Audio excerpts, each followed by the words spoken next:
तब कथामृतं तप्त जीवनम कविभिरीडितं कल्मषापहं श्रवणमंगलम श्रीमदाततं भुवि गृह्णन्ति ये भूरिदा जनाः।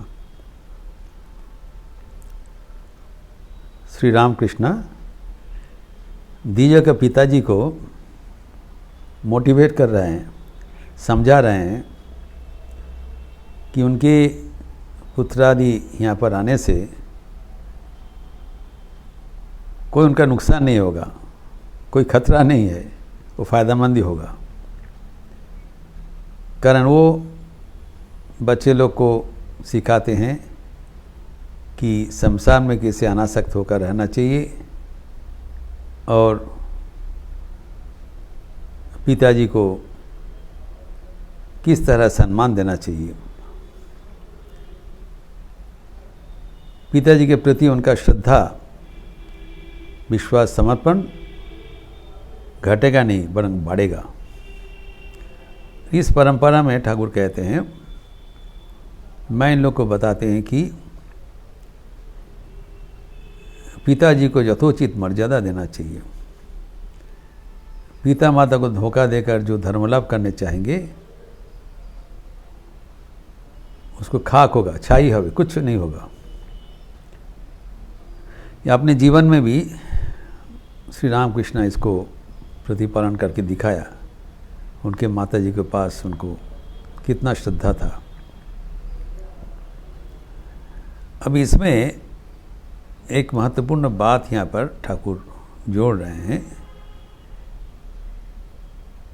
कि इंसान को कोई ऋण रह जाता है।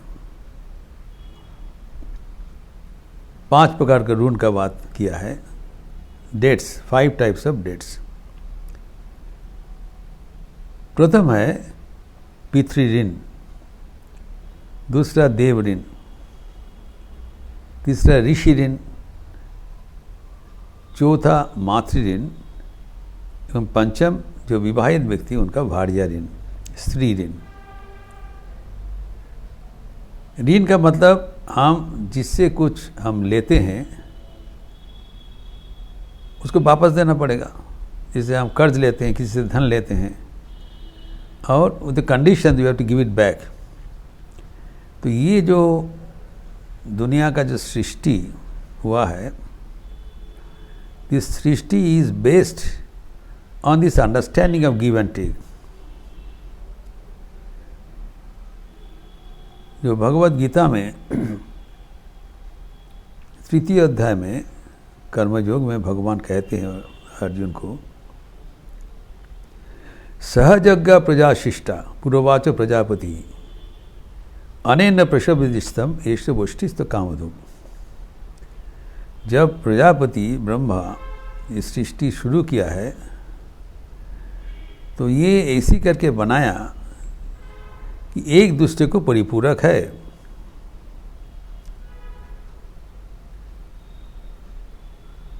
जो सृष्टि का जो परंपरा है, तो पहले जो देवतागण एवं मनुष्य सृष्टि किया है, तो कैसे किया है न मनुष्यगण यज्ञादि करके देवतागण का आराधना करेंगे एवं देवतागण वृष्टि एवं शस्यादि दान करके इंसान को पुष्टि करेंगे, गिव एंड टेक। तो हमें जो मिलता है प्रकृति से, जो मिलता है वो देवतागण का वदान्यता से मिलता है। वो नहीं देगा तो नहीं होगा, अतिवृष्टि होगा, अनावृष्टि होगा, प्रकृति हमारे साथ नहीं देगा तो हमारा खाद्य शस्य उत्पादन नहीं होगा, हमारे चलेगा नहीं। तो जो उनकी कृपा से मिलता है, but it is our turn to give it back, return.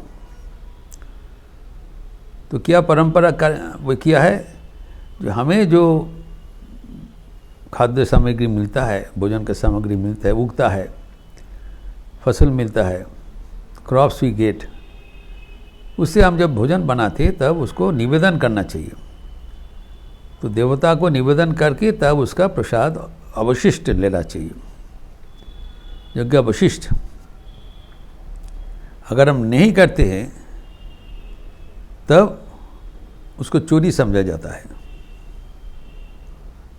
क्योंकि ये तो देवता को देय है, उन्होंने हमको आशीर्वाद करके ये चीज़ हमें दिया है और हमें उसको निवेदन करके वापस करना चाहिए, मानसिक रूप से करना चाहिए। इसीलिए हमारे परंपरा में जो देवता के निवेदन करने के बाद ही भोजन लेने का परंपरा है। अगर नहीं करते तो भगवद गीता में कहा गया है, इष्टान भोगानि वो देवा दास्यन्ति युग भाविता त्वयिर्दत्ता न प्रदायेभ्यो भुंक्ते स्तेन वशः। जो आराधना करके जो हम देते हैं देवतागण को, उन लोग हमको शस्यादि अर्पण करते हैं, लेकिन उसके दिया हुआ जो शस्यादि लेके हम भोजन बना करके नहीं देते, स्तेना मतलब चोरी करते हैं। There is not our property. We have received, but a portion of it has to be given back. तो यही है। तो हमारे जब ब्रह्मा जी जब सृष्टि किया है तो परस्पर को देखेगा, इस आशय से सृष्टि किया है। तो अगर ये परंपरा अगर हम स्वीकार नहीं करते हैं तो हमारे ऋण रह जाता है, और ऋण रह जाने से इसे फॉल्ट हमें भुगतान देना पड़ेगा। तो इसलिए इसी को कहलाता है देव ऋण। ठाकुर ने उल्लेख किया है, देवतागण के पास हमारे ऋण है, और वो जब भोजन करते हैं, भोजन तो देवता को उनका जो भागा है अंश अग्रभाग देना चाहिए। वैसे ही ये शरीर मिला है पिताजी से, तो पिताजी के पास भी हमारा ऋण है, उसको चुकाना पड़ेगा।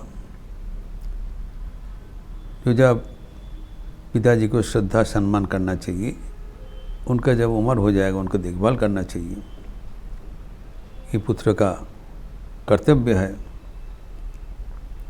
अगर उनको उपेक्षा करके, उनको अवमानना करके, अश्रद्धा करके हम वो ना करें तब हमारा ऋण रह जाएगा। ये ठाकुर कहते हैं, अगर इफ़ यू बिकम इंडेटेड, ये जो डेट्स है, इंडेटेड क्या है, वो चुकाने के लिए हमें बारंबार आना पड़ेगा, छुट्टी नहीं है। You can not escape the debts. जो अकाउंट्स है वो बहुत पक्का है। अगर हम इस जन्म में वो ऋण नहीं चुकाया तो जब तक ये नहीं चुकाएंगे तब तक हमें बारंबार ये धराधाम में आना पड़ेगा, एवं ऋण का परिमाण बढ़ते जाएगा विथ कंपाउंड इंटरेस्ट।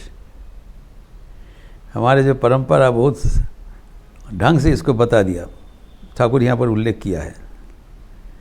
जो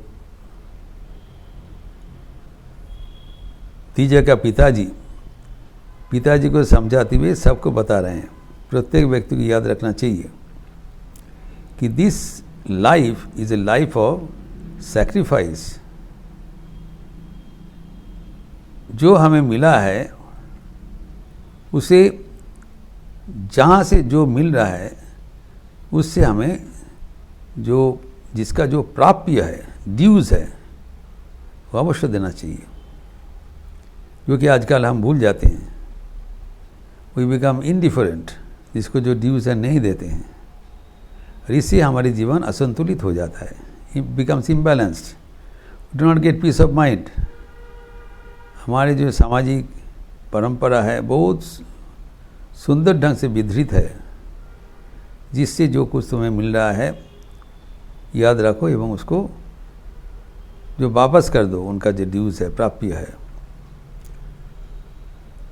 तो पिताजी को देखभाल करना, पिताजी को यथेष्ट सम्मान करना। जब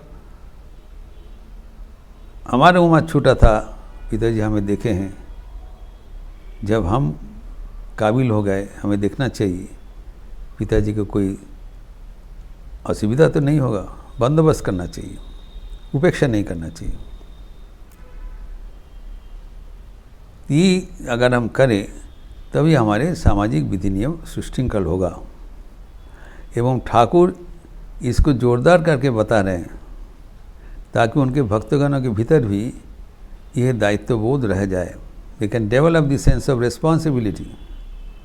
और खुद अपने जीवन में करके दिखाया कि कैसे सांसारिक ये निर्विकल्प समाधि होने के बाद कैसे जो संसार में ऋण चुकाना चाहिए, अक्षरार्थ मातृ ऋण, स्त्री ऋण ठाकुर ने शोध करके दिखाया। इस परंपरा में जो पितृ ऋण है वो सबसे मुख्य है। यहाँ पर दीजिए के पिताजी को सुना दिया। और उसके बाद जो देव ऋण है, इसलिए जब हम भोजन करते हैं, वो भोजन लेने के पहले एक हम मंत्रोच्चारण करते हैं, ब्रह्मार्पणम ब्रह्महवीर ब्रह्माग्नो ब्रह्मणाहुतम ब्रह्मैवतेन गंतव्यम ब्रह्मकर्म समाधिना। अतः सब कुछ हम ब्रह्म को समर्पण करके उसके प्रसाद स्वरूप ग्रहण करते हैं मानसिक रूप से, लेकिन ये ज़रूरी है, तभी हमारा देव ऋण चुकेगा। और देवता पर हम लोग जब हमारा ऋण चुकाएंगे, देवतागण भी वो खुश होके हमें और भी शिष्यादि पाने का बंदोबस्त कर देंगे, हमारा समाज सुशृंखल रहेगा। तो ये जो देव ऋण पितृ ऋण कहा है, इसका आगे ठाकुर और भी 3 प्रकार का ऋण का उल्लेख किया है, जिसका विस्तार हम अगले दिन करेंगे। ओम शांति शांति शांति। हरि ओम तत्सत। श्री राम कृष्णार्पणमस्तु। आज शुक्रवार का अवसर है, दोपहर को 10:30 बजे माँ की मधुर स्मृतियाँ शारदा संघ का क्लास है, माँ की कथा चर्चा होगी। एवं शाम को संध्या आरती के उपरांत नारद भक्ति सूत्र का प्रवचन, जहाँ पर नारद जी सच्चा प्रेम कैसे हमें प्राप्त होता है वो वर्णन कर रहे हैं। बड़ा रोचक प्रसंग है। आप लोग सब स्वागत है।